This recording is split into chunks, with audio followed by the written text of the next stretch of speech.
రాజ్ ఠాకూర్ గారు. ధన్యవాదాలు అధ్యక్ష. అధ్యక్ష, మీరేమో ఒకటే క్వశ్చన్ మీద మాట్లాడాలంటున్నారు సార్. మా రామగుండం కాన్స్టిట్యున్సీ ఒకప్పుడు ఈ రాష్ట్రంలో ఎవరైనా వస్తే ఉద్యోగాలు దొరికేటి అధ్యక్ష. ఈరోజు రామగుండం సమస్యల గుండంగా మారింది అధ్యక్ష. నిజంగా చెప్పాలంటే బొందలగడ్డగా మారింది. ఇవాళ ఓపెన్ కాస్ట్ చేసి ఇంకా రకరకాల ఇబ్బందులతో తాగడానికి నీళ్లు ఉండవు. అనేక సంక్షేమాలు గత 10 సంవత్సరంలో అన్నీ అనౌన్స్ చేయడం, దానికి తగిన డబ్బులు రాక మరి అన్నీ ఆగిపోయినాయి అధ్యక్ష. ప్రధానమైన సమస్య అధ్యక్ష మా ప్రాంతం సింగరేణి సంబంధించిన ప్రాంతం అధ్యక్ష. దాదాపు సింగరేణి పర్మనెంట్ కార్మికులు ఈరోజు 40,000 పైన ఉంటే వారికంటే ఎక్కువ పనిచేసేటువంటి కార్మికులు ఇలా కాంట్రాక్ట్ కార్మికులు ఉన్నారు అధ్యక్ష. ఇక్కడ మా ఇండస్ట్రీస్ మినిస్టర్ ఉన్నారు, తర్వాత మా ఎనర్జీ మినిస్టర్ గారు ఉన్నారు. కాబట్టి వారికి నేను అప్పీల్ చేస్తున్నా అధ్యక్ష.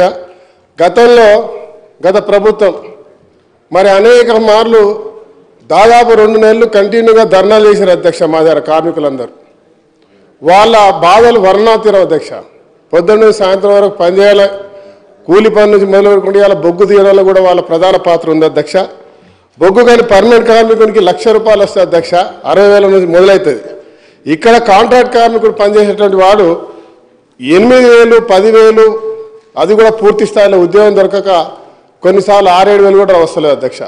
వారికి ఏదైతే వారి యొక్క సుప్రీంకోర్టు డైరెక్షన్ ఉంది అధ్యక్ష, 22 జియో యాక్ట్ ప్రకారంగా అది ఇంప్లిమెంట్ చేస్తే అట్లీస్ట్ సింగరేణి వ్యవస్థను ఇలా పర్మనెంట్ కార్మికులతో సమానంగా నడిపిస్తున్నటువంటి వారికి న్యాయం చేసే విధంగా చేయాలి అధ్యక్ష. వారు చనిపోతారు అధ్యక్ష. మా ప్రాంతంలో ఒక యాక్సిడెంట్ జరిగితే 6 ముక్కలైనారు అధ్యక్ష. ముక్కలు అంటే వాళ్ళ కాలు చేతులు వాళ్ళ తలకాయలు కూడా ఎవరెవరో గుర్తుపట్టలేని పరిస్థితి. ఇలా పర్మనెంట్ కార్మికుడు చనిపోతే ₹1 కోటి ఇస్తున్నాం అధ్యక్ష. కానీ వీళ్ళు చనిపోతే మాత్రం బేరసారాలు ఆవాల్సి వస్తుంది. కూరగాయలు ఉన్నట్టుగా ఒక లక్ష, 2 లక్షలు, 3 లక్షలు అనుకుంటూ ఆ 30-40 లక్షలకు సెటిల్ చేస్తారు అధ్యక్ష. అది కూడా తిరిగి వాళ్ళు విసిగి వేజారిపోతారు. ఆ డబ్బులు ఇప్పటివరకు రావు అధ్యక్ష. నేను ప్రభుత్వాన్ని మీ ద్వారా కోరుతున్నా అధ్యక్ష, అట్లీస్ట్ సింగరేణి, ఎన్టీపీసీ, ఆ ప్రాంతంలో కేశారాంలో ఇవన్నీ కూడా సింగరేణికి సంబంధించినటువంటి వారి యొక్క నిధుల్లో నుంచి వాళ్ళకు ఉద్యోగాలు ఇవ్వచ్చు అధ్యక్ష. వారికి ఖచ్చితంగా మరి హై పవర్ వేతనాలు ఏవైతే ఉన్నాయో ఆ హై పవర్ వేతనాలలో కూడా అధ్యక్ష స్కిల్డ్, సెమీ స్కిల్డ్, అన్స్కిల్డ్ వాళ్ళకి ఆ రకంగా వేసుకున్నా కూడా ఒక్కొక్కరికి 18 నుంచి 20-25 వేలు మాత్రమే వస్తాయి అధ్యక్ష. ఆ 25 వేలు తీసుకునే వారు సమానంగా పర్మనెంట్ కార్మికులతో సమానంగా పనిచేస్తారు అధ్యక్ష. పర్మనెంట్ చేయకపోయినా ఈరోజు ఇలా నిరుద్యోగ సమస్య అధ్యక్ష. మా దగ్గర ఇంటింటిలో ప్రతి ఇంటికి 2 గ్రాడ్యుయేట్లు ఉంటారు అధ్యక్ష. కూలీనాలు చేసుకొని మా ప్రాంతంలో ప్రతి ఇంట్లో చదివించినటువంటి ఒక మంచి వ్యవస్థ ఉంది. మా ప్రాంతంలో దాదాపు ఈరోజు కూడా 30,000 మంది నిరుద్యోగులు ఉద్యోగాలు లేక ఇంజనీర్లు, ఎంబీఏలు చేసుకుంటూ ఇంజనీరింగ్ పని చేసిన వాళ్ళు కూడా ట్రాక్టర్లు నడుపుతున్నారు, ఆటోలు నడుపుతున్నారు, సెక్యూరిటీ గార్డులు చేస్తున్నారు, కూలి పని పోతున్నారు అధ్యక్ష. మొన్న నేను వాడలకు వెళ్తే ఒక అమ్మాయి వాళ్ళ నాన్నతో మేస్త్రి పని చేస్తుంది.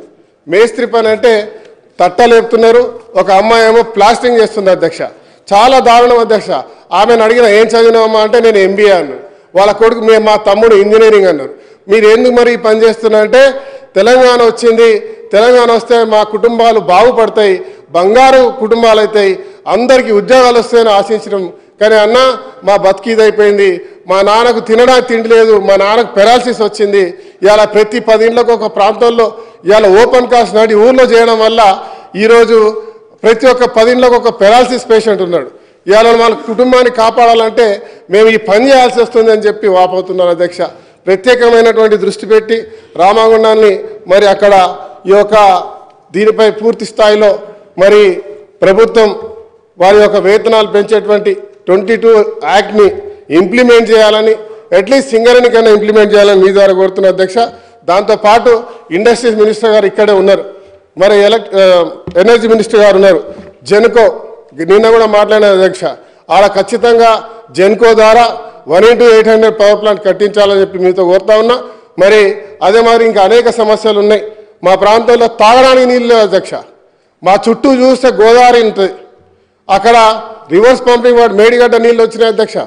అక్కడ నుంచి మిషన్ భగీరథ పనిచేయదు అధ్యక్ష, సింగరేణి ఎస్టీపీలు పనిచేయదు అధ్యక్ష, సింగరేణి కార్మికులు బాటిల్లో నీళ్లు పట్టుకొని మేము ఇక్కడ మా ప్రాణాలు పోయే విధంగా పనిచేస్తూ ఉన్నాం కానీ తాగడానికి నీళ్ళు అని చెప్పి అనేక ధర్నాలు చేశారు అధ్యక్ష. కానీ గత ప్రభుత్వం పూర్తి స్థాయిలో పట్టించుకోలే. మున్సిపాలిటీ సిబ్బంది ఉండదు, ఆ ప్రాంతాల్లో సిస్టమ్ ఉండదు, ఇప్పటివరకు కమిషనర్ లేడు, నిధులుండవు, ఏముండవు అధ్యక్ష. ఇలా సింగరేణి వారిని మరి ప్రభుత్వాన్ని కోరుతున్నా, వెంబటే ఎస్టీపీలు ఏర్పాటు చేయాలి, మంచినీళ్ళు ఇవ్వాలి. వారికి మా దేశానికి వెలిగించారు కార్మికులు అధ్యక్ష. మా దగ్గర వాళ్ళ రక్తాన్ని చెమటగా దారబోసి ఇలా బొగ్గును వెలికి తీసి రాష్ట్రానికి వెలుగునిస్తున్నారు అధ్యక్ష. వారికి సంబంధించిన డిఎంఎఫ్ నిధుల ద్వారా అక్కడ ప్రత్యేకమైన చర్యలు ఏర్పాటు చేయాలి. అక్కడ సంక్షేమాన్ని కూడా ఖచ్చితంగా తీసుకురావాలి. ఎడ్యుకేషన్తో పాటు వెల్ఫేర్ అన్ని రకాలుగా తీసుకొచ్చేటువంటి కార్యక్రమాన్ని మరి ఈ ప్రభుత్వం ఖచ్చితంగా తీసుకుంటుందని ఆశిస్తున్నా. దాంతోపాటు అధ్యక్ష, చివరిగా ఒక్క నిమిషం అధ్యక్ష, నేను మా నాయకులు శ్రీధర్ బాబు గారు ఉన్నారు ఇక్కడ, వారికి పూర్తి దీనిపై అవగాహన ఉంది అధ్యక్ష. ప్రభుత్వాన్ని ఒక ప్రత్యేకంగా సింగరేణి ప్రాంతంలో ఉన్నటువంటి శాసనసభ్యులతో ఆ ప్రాంతానికి సంబంధించిన సమస్యల మీద ప్రత్యేకమైనటువంటి కార్యాచరణ తీసుకోవాలని కోరుతా ఉన్నాం. మరి గతంలో మరి ఎందుకు జరిగిందో తెలియదు కానీ సింగరేణికి మా దగ్గర ఒక ప్రభుత్వ హాస్పిటల్ ఉంది అధ్యక్ష, దాన్ని మెడికల్ కాలేజీలో కన్వర్ట్ చేసినారు. దాన్ని దాదాపుగా 1000 పడకలు చేయాలంటే ఆలోచన. కానీ నిన్న కూడా మాట్లాడిన అధ్యక్ష, నేను ఇలా సింగరేణికి 500 కోట్ల రూపాయలు దానికి కేటాయించినారు అధ్యక్ష.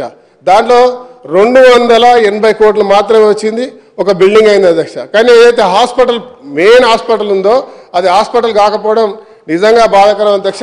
వెంబటి ప్రభుత్వాన్ని నేను వేడుకుంటా ఉన్నా, తతిమ నిధులు కూడా విడుదల చేసి అలా వెంబటే హాస్పిటల్ నిర్మాణం చేయాలని చెప్పి మీ ద్వారా కోరుతూ మరి అవకాశం ఇచ్చినందుకు ధన్యవాదాలు అధ్యక్ష. థ్యాంక్ యూ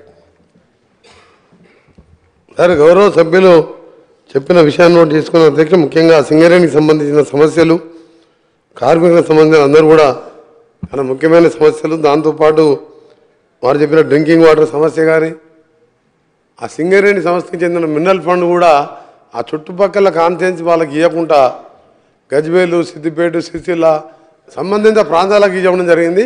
దాన్ని కూడా ఇప్పటికే కలెక్టర్ గారితో నేను, మన సంబంధిత శాఖ మంత్రి గారు, ఆ జిల్లా మంత్రి గారు మాట్లాడడం జరిగింది. అందుకనే గౌరవ సభ్యులు చెప్పిన కరెక్ట్ విషయం అధ్యక్ష. ఎక్కడైతే ఉందో ఆ ప్రాంతంలో ఎఫెక్ట్ అయ్యే పబ్లిక్కి ప్యూర్ వాటర్ ఇవ్వాలి, దాని మీద ఆదేశాలు ఇవ్వడం జరిగింది. సంబంధిత జిల్లా శాఖ మంత్రి శ్రీధర్ బాబు గారు, సంబంధిత మంత్రి బట్టి గారికి, అలాగే పొన్నం ప్రభాకర్ గారితో చర్చించి దాని మీద కూడా చర్యలు తీసుకుంటున్నాం. కార్మికుల సమస్యల మీద తప్పకుండా ప్రత్యేకంగా దృష్టి పెడతాం. సంబంధిత శాఖ మంత్రి గారు కూడా తెలియజేస్తాం అధ్యక్ష. గౌరవ సునీత లక్ష్మారెడ్డి గారు.